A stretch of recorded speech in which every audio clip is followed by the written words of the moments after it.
Hello students, today we are going to start a new topic. It is called equations of motion for a uniformly accelerated motion. Uniform accelerated means the acceleration is constant. तो हम जब भी एक uniform acceleration की बात करते हैं तो इसका मतलब ये है कि हमारे पास एक्सेलरेशन की वैल्यू मैग्नीट्यूड में और एज वेल एज डायरेक्शन के अंदर हमेशा कांस्टेंट बनी रहती है, मतलब किसी भी तरह का कोई चेंजेस नहीं आता, तो उसे हम यूनिफॉर्म एक्सेलरेटेड मोशन कहते हैं। इस यूनिफॉर्म एक्सेलरेटेड मोशन के अंदर आप ये कह सकते हैं कि हमारे पास जो इंस्टेंटेनियस एक्सेलरेशन जो होता है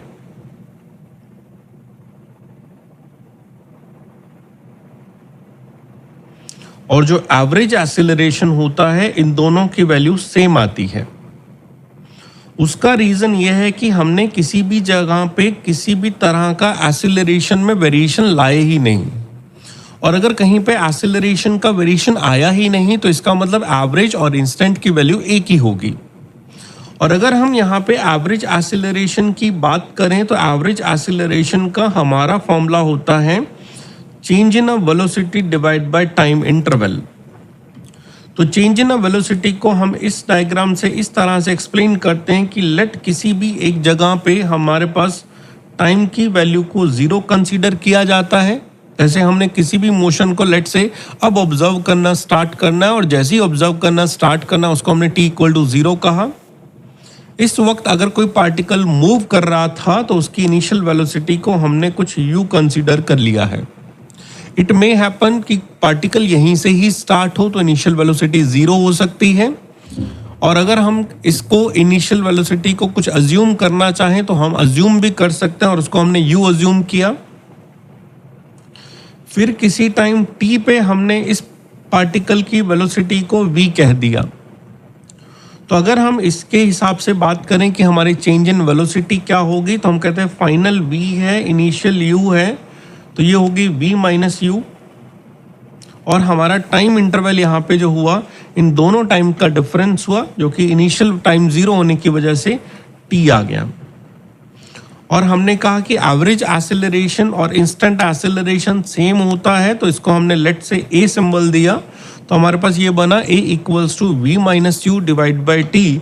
तो यहाँ से अगर हम इसमें v की वैल्यू को कैलकुलेट करना स्टार्ट करें तो ये बन गया at=v minus u, so we can write as v=u plus at। This is the first equation of motion जो कि हम यूनिफॉर्म एक्सेलरेटेड मोशन में किसी टाइम पे वेलोसिटी को फाइंड आउट करने के लिए अप्लाई करेंगे, v=u प्लस at। अब दूसरा होता है next derivation for the second equation and the third equation. इस सेकेंड और थर्ड इक्वेशन को डिराइव करने के बहुत सारे वे हैं। हम इसे ग्राफिकल पैटर्न से भी डिराइव कर सकते हैं, कैलकुलस से भी कर सकते हैं, इक्वेशन से भी कर सकते हैं, कंसेप्चुअली भी कर सकते हैं, किसी भी तरीके से हम इसे डिराइव कर सकते हैं। अगर हम ग्राफिकली में अगर प्रोसीड करें तो ग्राफिकली के अंदर हमें इस तरह से इसको स्टार्ट करना होता है कि लेट से हॉरिजॉन्टल एक्सिस पे हम लोग जो है टाइम को रिप्रेजेंट करते हैं, और वर्टिकल एक्सिस पे हम लोग जो है ना वेलोसिटी को रिप्रेजेंट करते हैं। तो यहाँ पे हमने कहा कि हम टाइम को रिप्रेजेंट करेंगे, और यहाँ पे हम कहते हैं कि हम वेलोसिटी को रिप्रेजेंट करेंगे। अब ग्राफ बनाने का तरीका होता है कि लेट से ऊपर वाली इक्वेशन में t की जगह अगर 0 रख के देखें तो v की वैल्यू हमारे पास u आ जाएगी। तो इसका मतलब जो टाइम हमारे पास 0 होगा तो पार्टिकल किसी इनिशियल वेलोसिटी u से स्टार्ट करेगा, और फिर कोई टाइम अगर हमारे पास t हो जाएगा तो हम कहते हैं हमारे पास v की वैल्यू अब u प्लस at आएगी। तो इसका मतलब v थोड़ा ज़्यादा आएगा u से। ठीक है, हम एक्सेलरेटेड मोशन से स्टार्ट कर रहे हैं, तो इसका मतलब हम एक बार कंसीडर करके चल रहे हैं कि हमारा a का वैल्यू पॉजिटिव है, और अगर a का वैल्यू पॉजिटिव है तो इसका मतलब टाइम बढ़ने के साथ साथ हमारी वेलोसिटी इंक्रीज होती जाएगी, और हम अज्यूम करेंगे लेट से यहाँ पहुँच गए और हमारी वेलोसिटी यहाँ पे कुछ v हो गई है, और इसके करस्पॉन्डिंगली हमारे पास जो टाइम है वो कुछ t हो गया है। तो हमारे पास वेलोसिटी का वेरिएशन जो है वो कुछ इस तरह से ऐसे यहाँ पहुँच गया है किसी टाइम t के अंदर वेलोसिटी हमारी बढ़ गई है और वेलोसिटी बढ़ के हमारे पास u से लेके v हो गई है। ठीक है, हमने यहाँ पे स्ट्रेट लाइन ही क्यों बनाया, क्योंकि हमारी equation v equals to u plus a t में t की पावर 1 है और t की पावर जब 1 होती है तो हमारे पास जो डायग्राम होता है वो एक स्ट्रेट लाइन बनता है। अब हम कहते हैं ये है हमारे पास वेलोसिटी एंड टाइम t। अब यहाँ पे ऐसा लिखेंगे कि जो डिस्प्लेसमेंट होता है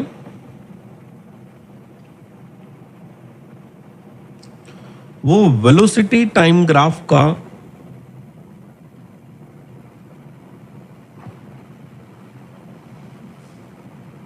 जो डिस्प्लेसमेंट होता है वो वेलोसिटी टाइम ग्राफ का एरिया होता है। तो वेलोसिटी टाइम्स ग्राफ एरिया जो होगा हमारे पास होगा वो हमारे पास डिस्प्लेसमेंट देगा। अब एरिया के लिए हमें ना ये वाला जो रीजन है जो इसके अंदर एनक्लोज्ड है, बाउंडेड है, इसका एरिया फाइंड आउट करना पड़ेगा। और ये जो बाउंडेड एरिया है ये हमारे एक ट्रेपेजियम की तरह दिखाई दे रहा है। इस ट्रेपेजियम के एरिया को हमने डिस्प्लेसमेंट s नाम दिया। लेट से किसी भी ट्रेपेजियम का एरिया कैलकुलेट करने का तरीका होता है half into sum of parallel lines. Parallel देखिए, एक तो ये वाली लाइन है और एक ये वाली लाइन है, ये दोनों आपस में एक दूसरे के पैरेलल हैं। इधर से इसका हाइट u है और इधर से हाइट v है, तो सम आपके पास हो गया u plus v divide by 2। तो हमारा फॉर्मूला होता है सम ऑफ पैरेलल लाइंस। तो हमने डिवाइड बाय 2 नहीं, सॉरी, हमने यहाँ पे लिखना है u plus v, half into u plus v, ये हमारा फॉर्मूला हुआ। Area of trapezium is half into sum of parallel lines multiply by the distance between two parallel lines. The distance between two parallel lines is this one and this distance is written here t। तो हमने यहाँ पे t रख दिया। तो अगर हम कहें कि हमारे पास डिस्प्लेसमेंट का फॉर्मूला क्या बन गया, तो हम कहेंगे हमारे पास फॉर्मूला आ गया u plus v by 2 into T.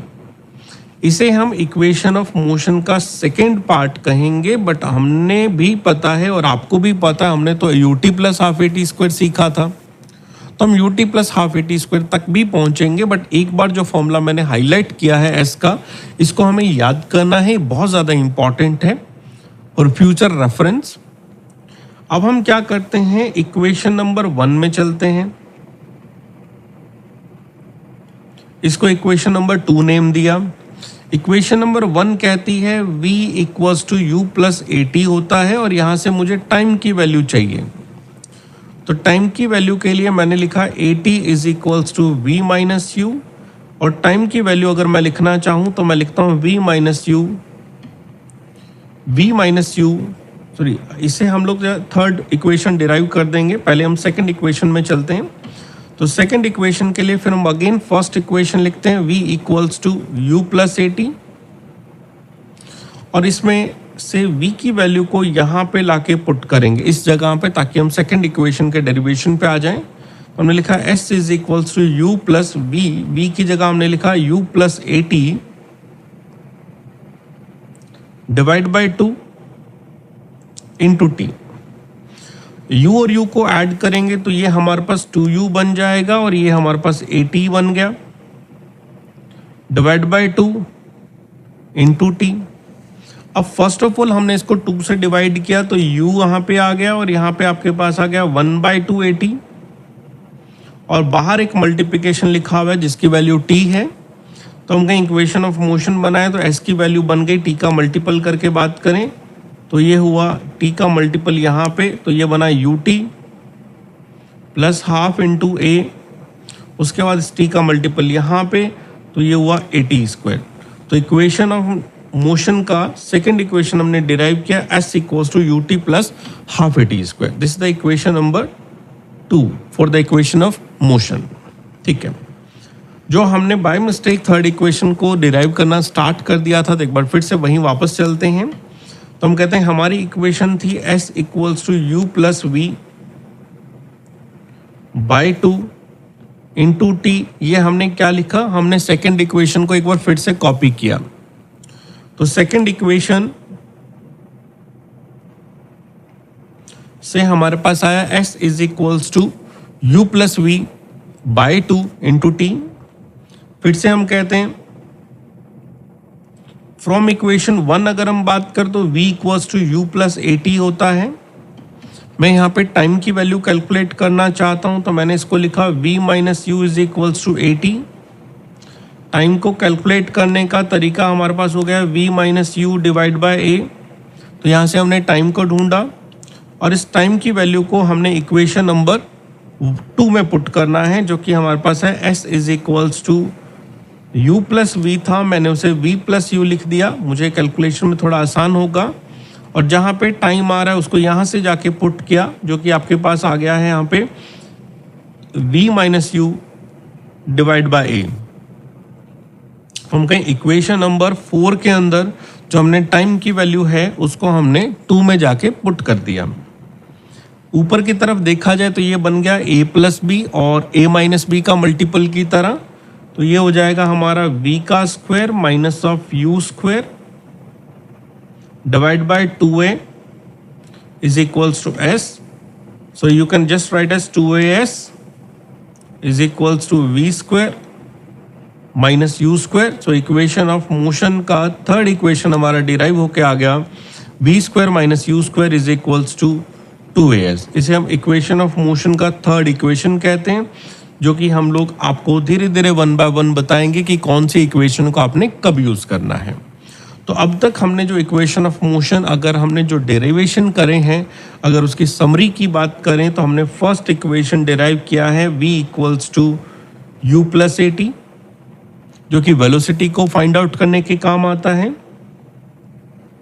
Second equation जो हमने डिराइव किया वो है s is equals to u plus v by 2 into t, जो कि डिस्प्लेसमेंट को कैलकुलेट करने के काम आता है। इसी इक्वेशन के ही सेकेंड पार्ट में जाएं तो हमने लिखा है U T plus half a t square. ये भी हम कहेंगे डिस्प्लेसमेंट को फाइंड आउट करने के काम आता है। और लास्ट अगर हम बात करें तो हमने डिराइव किया है v square minus u square is equals to 2s, जो कि स्पीड्स फाइंड आउट करने के काम आता है कि पार्टिकल की स्पीड क्या है। So these are the 3 equations of motion which are used for motion under constant acceleration. इस वीडियो में हम सिर्फ इतनी बात करेंगे। नेक्स्ट वीडियो के अंदर हम लोग है इक्वेशन ऑफ मोशन के डेरिवेशन के कैलकुलस मेथड की बात करेंगे और उसके बाद हम आपको क्वेश्चंस की प्रैक्टिस कराएंगे कि इक्वेशंस ऑफ मोशन को आप किस तरह से अप्लाई करेंगे। अभी इस वीडियो में इतना ही। Thank you so much.